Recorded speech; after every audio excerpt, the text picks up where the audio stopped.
Hi, இன்றைக்கி Bhagyalakshmi review பார்க்கலாம். பாக்கியா வீட்டில் உள்ளவங்கள்ட்டெல்லாம் பேசுகிறாங்க அமிர்தாவை கூட்டிகிட்டு போகிறதுக்கு.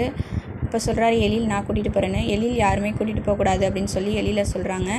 அப்போ பாக்கியா நான் கூட்டிகிட்டு போகிறேன் அப்படின்ற மாதிரி சொல்லிவிட்டு பாக்கியா கூட்டிகிட்டு போகிறாங்க. அப்புறம் கணேஷ் வீட்டுக்கும் போயிடுறாங்க. வீட்டுக்கு போனோன்னா கொஞ்சம் அவங்களுக்கு பயமாக இருக்குது. கணேஷ் வீட்டுக்குள்ளே இருப்பானோ அப்படின்னு சொல்லிட்டு பயப்படுறாங்க. உள்ளே போய் பார்க்குறாங்க. அப்புறம் அப்பா நல்லா தான் இருக்கார். அப்புறம் கணேஷ் அங்கே இருக்கிறதும் தெரிஞ்சிருது. வீட்டுக்கு போகலான்ட்டு கிளம்புறாங்க. அதுக்குள்ளே கதவை அடைச்சி வெளில போட மாட்டுறாரு. அதுக்கப்புறம் என் குழந்தைய கொடுங்க அப்படின்னு சொல்லி மிரட்டுறாரு. அப்புறம் அமிர்தா கழுத்தில் கத்தியை வச்சு என் குழந்தைய என்கிட்ட கொடுங்க அப்படின்னு சொல்லிட்டு அமிர்தாவையும் குழந்தையும் கூட்டிகிட்டு வெளில போய் ஒரு காரில் ஏறுறாரு. அப்படியே காரில் வச்சு கடத்திட்டு போயிடுறாரு. பின்னாடியே பாக்கியா ஆட்டோக்காரங்கள்ட்ட சொல்லிவிட்டு வாங்கண்ணா செத்து போகணும் அப்படின்னு சொல்லிட்டு பாக்கியாவும் பின்னாடியே துரத்திட்டு போகிறாங்க. இதோட இந்த ப்ரோமோ முடியுது.